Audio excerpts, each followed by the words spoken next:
আসসালামু আলাইকুম, কি অবস্থা সবার? কেমন আছো তোমরা সবাই? আশা করি তোমরা সবাই খুবই ভালো আছো।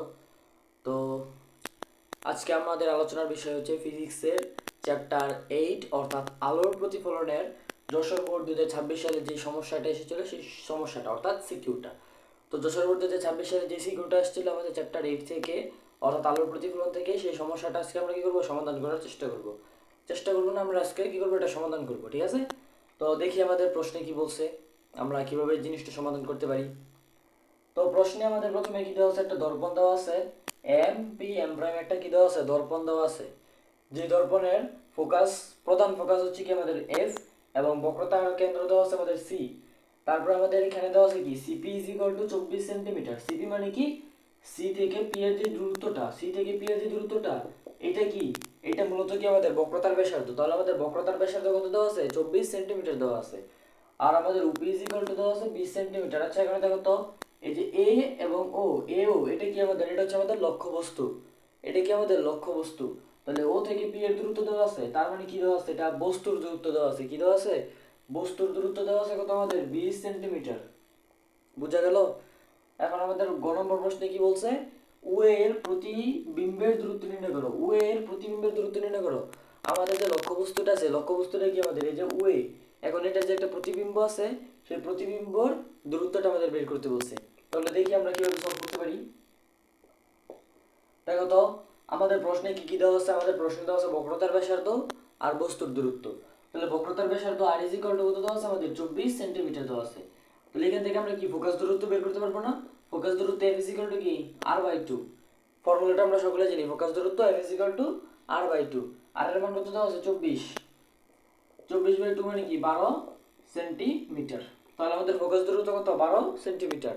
আর আমাদের বস্তুর দূরত্ব কত দেওয়া আছে, বস্তুর দূরত্ব ইউ ইজ ইকুয়াল টু দেওয়া আছে 20 সেন্টিমিটার। ঠিক আছে? তাহলে এখান থেকে আমাদের এখন কি করতে হবে, প্রতিবিম্বের দূরত্ব নির্ণয় করতে হবে। প্রতিবিম্বের দূরত্ব মানে কি, ভি, ভি বের করতে হবে আমাদের। V is equal two what? তাহলে দেখো তো, আমরা একটা ফর্মুলা জানি কিনা, 1/v প্লাস 1/u ইকুয়াল হচ্ছে 1/f। উই নো, এটা কি আমরা জানি, ঠিক আছে? তাহলে দেখো তো, এখানে আমাদের লাগবে কি, 1/v এর মান। তাহলে 1/v এই পাশে রেখে 1/u টা আমরা ওই পাশে পাঠাই, তাহলে কি 1/f মাইনাস 1/u। এখন 1/f এর মান কত পাইছি আমরা, 12 সেন্টিমিটার পাইছি আমরা। f এর মান কত, 12 সেন্টিমিটার, মাইনাস 1/u মানে কি 20 সেন্টিমিটার, 20। তাহলে 1/12 মাইনাস 1/20 ইকুয়াল কত আসে, 1/12 মাইনাস 1/20 কত আসে তো বলো তো? 1/12 মাইনাস 1/20, এটা আসে আমাদের কত, 1/30। এটা কত আসে আমাদের, 1/30। তাহলে আমরা কিসের মান পেলাম, এটা 1/v এর মান পাইছি আমরা। 1/v এর মান পাইছি কত আমরা, 1/30। তাহলে এখান থেকে যদি আমরা v এর মানটা বের করি, তাহলে v ইজ ইকুয়াল টু কি আসবে আমাদের, 30 সেন্টিমিটার। তাহলে আমাদের ও এর প্রতিবিম্বের দূরত্ব কত হবে, ও এর প্রতিবিম্বের দূরত্ব হবে আমাদের কত, 30 সেন্টিমিটার। সকলে কি বুঝছো জিনিসটা? খুবই সহজ ছিল না ম্যাথটা? সহজ ছিল তো? আচ্ছা, লেখাটা একটু স্পষ্ট অস্পষ্ট আসতেছে। সমস্যা নাই, লেখাটা নেক্সট ক্লাসে ঠিক করে ফেলবো। আজকে বোর্ডটা ক্লিন করা হয়নি তো, এই জন্য এরকম দেখা যেতেছে। তো পুরো জিনিসটাকে আমরা একবার সামারাইজ করি। আমাদের প্রশ্নের মধ্যে বক্রতার ব্যাসার্ধ দেওয়া আছে 24 সেন্টিমিটার, আর বস্তুর দূরত্ব দেওয়া আছে কত, 20 সেন্টিমিটার। তাহলে বক্রতার ব্যাসার্ধ যদি আমাদের 24 সেন্টিমিটার হয়, তাহলে আমাদের ফোকাস দূরত্ব কত হবে? আমরা জানি ফোকাস দূরত্ব হচ্ছে বক্রতার ব্যাসার্ধের অর্ধেক। তার মানে বক্রতার ব্যাসার্ধকে যদি আমরা হাফ দ্বারা গুণ করে দিই, তাহলে আমরা কি পেয়ে যাবো, ফোকাস দূরত্ব পেয়ে যাবো। তো সেভাবে আমরা ফোকাস দূরত্ব বের করলাম কত, 12 সেন্টিমিটার। আর আমাদের বস্তুর দূরত্ব ইউ ইজ ইকুয়াল টু দেওয়া আছে কত, 20 সেন্টিমিটার। আমাদের বের করতে হবে তার প্রতিবিম্বের দূরত্ব। তাহলে আমরা একটা ফর্মুলা কি জানি, 1/v plus 1/u equal to হচ্ছে 1/f। এখানে 1/v মানে v এর মানটা কি আমাদের, প্রতিবিম্বের দূরত্ব, যেটা আমাদের কি করতে হবে, বের করতে হবে। তাহলে যেহেতু আমাদের 1/v টা বের করতে হবে, তাহলে 1/v টা রেখে আমরা ওইটা ওই পাশে পাঠিয়ে দিয়েছি, 1/u টা ওই পাশে পাঠিয়ে দিয়েছি। তারপর মান বসায় ক্যালকুলেশন করছি, ক্যালকুলেশন করে আমরা 1/v এর মান পাইছি। কিন্তু আমাদের লাগবে আমাদের লাগবে v এর মান। তাহলে আমরা 1/v কে উল্টাই দিছি, মানে ব্যস্তকরণ করে দিছি। ফলে আমরা v এর মান কত পাইছি, 30 সেন্টিমিটার পাইছি। খুবই ইজি জিনিসটা না? একদম ইজি। পরের প্রশ্নটা আমরা দেখি কি বলছে।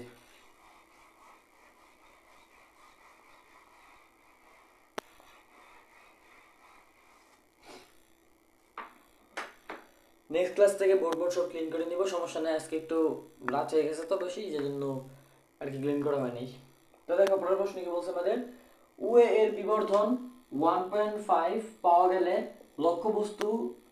লক্ষ্যবস্তুর অবস্থান নির্ণয় করার মাধ্যমে প্রতিবিম্বের অবস্থান ও প্রকৃতি একে ব্যাখ্যা করো, মানে রশ্মিচিত্রে ব্যাখ্যা করো। আমাদের কি বলছে, আমাদের যে ওয়ে যে বস্তুটা আছে এটার বিবর্ধন যদি 1.5 হয় তাহলে এটাকে আমরা কোথায় রাখছি, মানে লক্ষ্যবস্তুর দূরত্বটা কত, যে লক্ষ্যবস্তুর অবস্থানটা কোথায় সেটা নির্ণয় করতে বলছে, এবং সেটা নির্ণয় করে একটা প্রতিবিম্ব আঁকতে বলছে, মানে কি একটা রশ্মিচিত্র আঁকতে বলছে। যেমন রশ্মিচিত্র আঁকি এইভাবে, যেভাবে আছে এইভাবে একটা গেল, এইভাবে একটা গেল, এরকম রশ্মিচিত্র আঁকি না, এই রশ্মিচিত্র আঁকা কি করতে বলছে, এই জিনিসটাকে ব্যাখ্যা করতে বলছে। মানে ব্যাখ্যা করতে বলে নাই, বলছে কি প্রতিবিম্বের অবস্থান প্রকৃতি নির্ণয় করতে বলছে।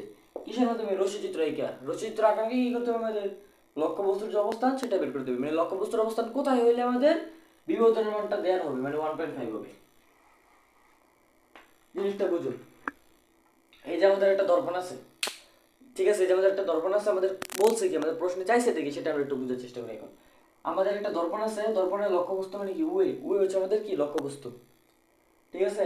তো এখন এই লক্ষ্যবস্তু রেখেছে আমি যেখানে একটা অবস্থানে রাখছি বা যে কোনো একটা জায়গায় রাখলাম আমি, রাখার পরে আমি দেখলাম আমার বিবর্ধনের মানটা কত আসছে, 1.5 আসছে, ঠিক আছে, বিবর্ধনের মানটা কি আসছে, 1.5 আসছে।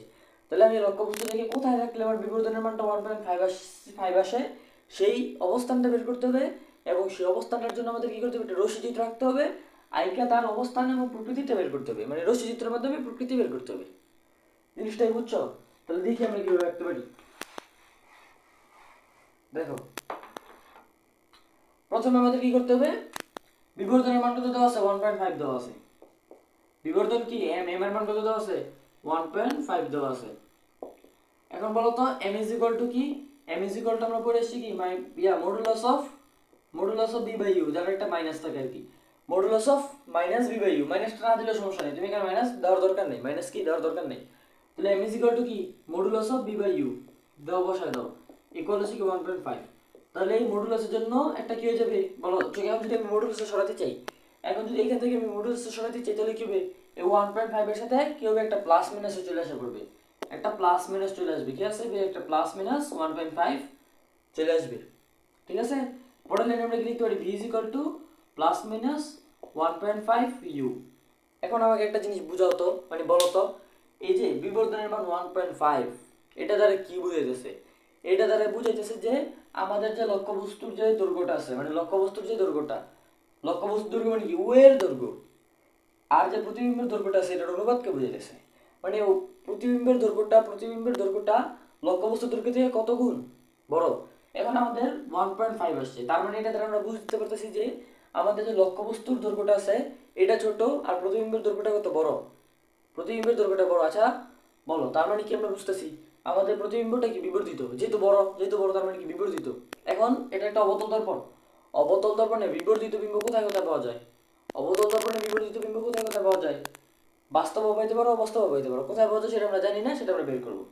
এখন দেখো ভি এর মান যদি আমাদের পজিটিভ নিই, আমরা ভি এর মান এখানে কি হতে পারে, v is equal to 1.5 u, এটা আসতে পারে একটা, আরেকটা আসতে পারে কি, v is equal to minus 1.5 u আসতে পারে, দুইটা আসতে পারে।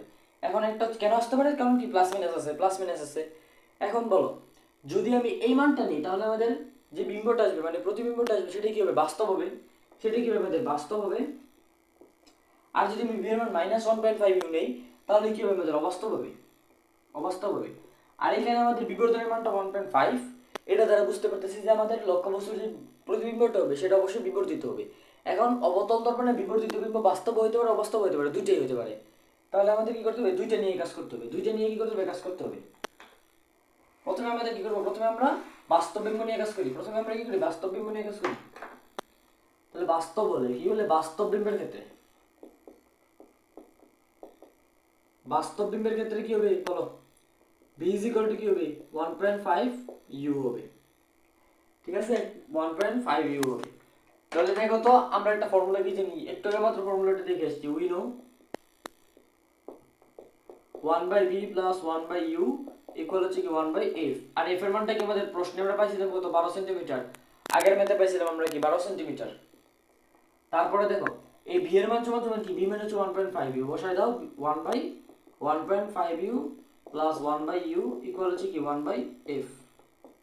পরের লাইনে কি করতে পারি বলো তো, এখান থেকে আমরা লসাগু করি, লসাগু করলে হচ্ছে 1.5 u, এখানে আসবে কি আমাদের 1 প্লাস u আর u চলে যায় থাকে 1.5, ইকুয়াল হচ্ছে কি 1/f। পরের লাইনে আমাদের কি আসবে বলো তো 5/3 আসার কথা, রাইট? এটা ক্যালকুলেশন করলে কি আছে 5/3 আসে, তো দেখি তো 5/3 আসে কিনা। 5/2 আসে, সরি 5/2,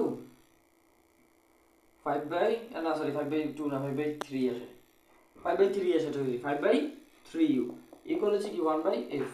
পরের লাইনে আমরা কি করতে পারি, যদি ক্রস গুণ করে দিই তাহলে কি আসে 3u equal to 5f, 3u equal to 5f। এখন আমাদের বের করতে হবে কি ভাইয়া, লক্ষ্যবস্তুর অবস্থান। লক্ষ্যবস্তুর অবস্থান মানে কি, আমাদের ইউ এর মানটা বের করতে হবে। তাহলে ইউ এর মানটা মানে কি হবে বলতো, এবার যদি আমি ইউটা রেখে দিই, এই 3 টা বসে বাড়াই দিই, তাহলে কি হবে 5f/3, 5f/3 উল্টা না ঠিকই তো আছে। হ্যাঁ ঠিক আছে ঠিক আছে ঠিক আছে। তারপরে লেখা দেখো 5 ইনটু f এর মান কত বলো তো 12, আর নিচে হচ্ছে 3, তাহলে 3 4 12, 4 কত কত 20 সেন্টিমিটার। তাহলে আমাদের লক্ষ্যবস্তু দূরত্ব কত হবে 20 সেন্টিমিটার হবে। তাহলে আমাদের কি হইতেছে, লক্ষ্যবস্তু দূরত্ব কত পেয়েছি আমরা 20 সেন্টিমিটার পেয়েছি। আচ্ছা, তাহলে এখন আমাদের লক্ষ্যবস্তু দূরত্ব আমরা বের করে ফেলছি। এখন আমাদের কি করতে হবে, রশ্মি চিত্র রেখে দেখাইতে হবে। তো চলো আমরা রশ্মি চিত্র রেখে দেখাই দিই। দিলাম আমরা একটা রশ্মি চিত্র, এটা ধরো আমাদের প্রধান অক্ষ, এটা হচ্ছে আমাদের দর্পণটা,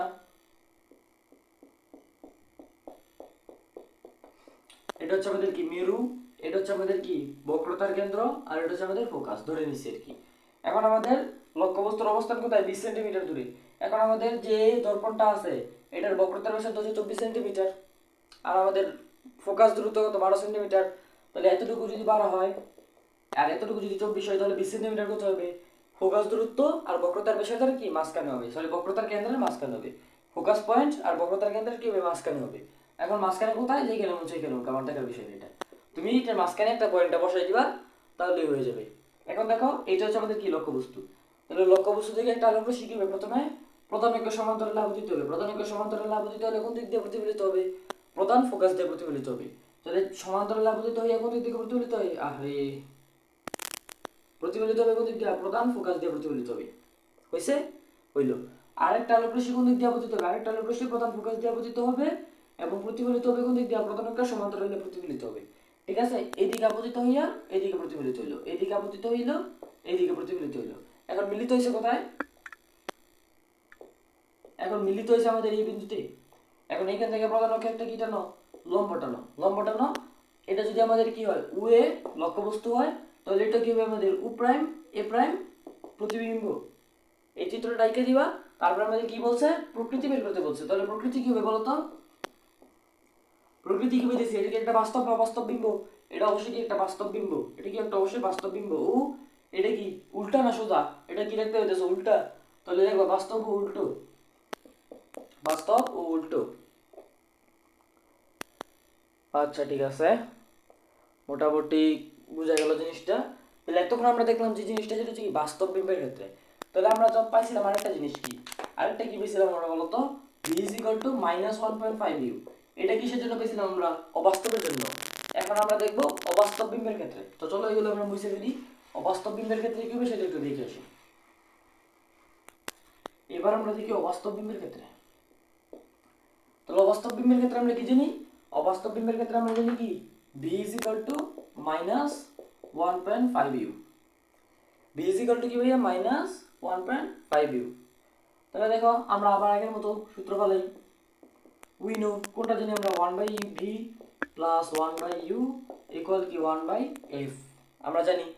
তাহলে এখান থেকে দেখো 1/v, v এর মান কি পেয়েছি আমরা -1.5u, এবার কি -1.5u প্লাস 1/u ইকুয়াল কি 1/f। পরের লাইনে আমরা যদি লসাগু করি তাহলে কি হবে -1.5u, উপরে হবে কি আমাদের -1.5u, -1.5u চলে যাবে। মাইনাসটা এখানে দেওয়ার দরকার নেই, মাইনাসটা তুমি উপরে -1 দিয়ে দিতে পারো, ঠিক আছে। তারপরে মাইনাস মাইনাস হওয়ার কথা না কি, দেখি তো মাইনাস হওয়ার কথা, মাইনাস দিতে হওয়ার কথা রে,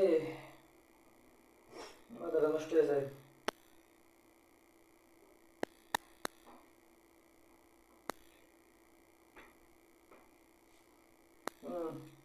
তো প্লাস দাও, সমস্যা নেই, একটু দেখি আগে দেখে দেখি কি হয়।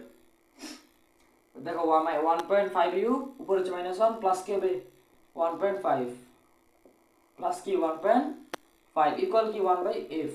এখন এটাকে কি করো, ক্যালকুলেটরে বসাই দিই। ক্যালকুলেটর বসাই দিয়ে দেখি কি আসে। -1 প্লাস 1.5 ডিভাইডেড বাই কি 1.5, এটা আসে 1/3। এটা কি আসে 1/3u ইকুয়াল কি 1/f। পরের লাইনে আমরা যদি ক্রস গুণন করি তাহলে 3u আসতেছে f, এবং বা f u কি আসতেছে 3 টু বসে গেলে কি হয়ে যাবে f/3। তাহলে f এর মান কত 12, আর নিচে হচ্ছে 3, তাহলে কত হবে 4 সেন্টিমিটার। তাহলে আমাদের লক্ষ্যবস্তুর অবস্থান কোথায় 4 সেন্টিমিটার। তার মানে কোথায় করা বলতেছি, তার মানে যদি আমাদের লক্ষ্যবস্তুর অবস্থান 4 সেন্টিমিটার হয় তাহলে লক্ষ্যবস্তুটা আসছে আমাদের কোথায়, ফোকাস পয়েন্ট আর মেরুর কি মাঝখানে, ফোকাস পয়েন্ট আর মেরুর মাঝখানে। ঠিক আছে, ফোকাস পয়েন্ট আর মেরুর মাঝখানে। তাহলে আমরা একটু রশি দিতে হয় কিন্তু জিনিসটা দেখে আসি।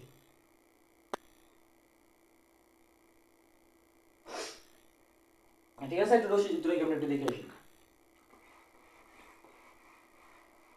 তো দেখো দিলাম আমরা আমাদের প্রধান অক্ষ, আমাদের দর্পণটা মেরু, ফোকাস, বক্রতার কেন্দ্র, এখানে দিলে ফোকাসটা এখানে হওয়ার কথা, আর আমাদের লক্ষ্যবস্তুটা আছে কি ফোকাস আর মেরুর মাঝখানে।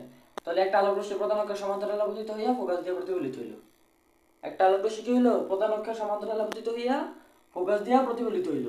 আরেকটা আলোক রশ্মি কোন দিক দিয়ে আপতিত হবে, আরেকটা আলোক রশ্মি তো আমাদের এই দিক দিয়ে ধর আপতিত হতে পারবে না, আপতিত হবে কি বক্রতার কেন্দ্র বরাবর, যে বক্রতার কেন্দ্র বরাবর আপতিত হবে। বক্রতার কেন্দ্র বরাবর আপতিত হইয়া কি হয়, যে দিক দিয়ে আপতিত হবে সেই দিক দিয়ে প্রতিফলিত হয়ে যাবে। এই নিয়মগুলো আমরা জানি, ঠিক আছে, নিয়মগুলো তো আশা করি তোমরা জানো, জন্য আমি ডিপলি আর এক্সপ্লেন করলাম না। তারপরে দেখো এই দুটা রশ্মি দেখো তো কি হইতেছে, এই দুটা রশ্মিকে যদি আমরা সামনের দিকে বাড়াই তাহলে দেখো যত দূরে যেতেছে তারা কি হইতেছে, দূরে যেতেছে। তার মানে এইগুলো কি এইদিকে গিয়ে মিলবে, জীবনেও মিলবে না। তাহলে যদি আমরা পিছনের দিকে একটু বর্ধিত করে দিই, দেখা যাবে এই পয়েন্টে গিয়ে কি হইতেছে, আমাদের এই দুইটা রশ্মি কি হইতেছে, মিলতেছে। তাহলে মিলে গেলে কি করবো, আমরা প্রধান অক্ষে একটা লম্ব টেনে দিব। তাহলে এটা কি আমাদের, এটা আমাদের কাঙ্ক্ষিত প্রতিবিম্ব। এখন দেখো তো প্রতিবিম্বটা আমরা কোন পাশে পাইছি, দর্পণের পিছনে পাইছি, তার মানে এটা কি একটা অবাস্তব বিম্ব। তাহলে যদি আমরা প্রকৃতি লিখি, এটা প্রকৃতি লিখি কি হবে, প্রকৃতি হবে অবাস্তব, অবাস্তব। আর এটা কি দিতেছে সোজা, দেখা দিতেছে সোজা, তো লেখা দাও সোজা। ঠিক আছে, তাহলে আমাদের 10/4/2026 সালে যে কোয়েশ্চেনটা ছিল সেটা সমাধান হয়েছে এইটা। ঠিক আছে, তা আশা করি বুঝছো। আল্লাহ হাফেজ, পরবর্তী কোনো ক্লাসে দেখা হচ্ছে তোমাদের সাথে।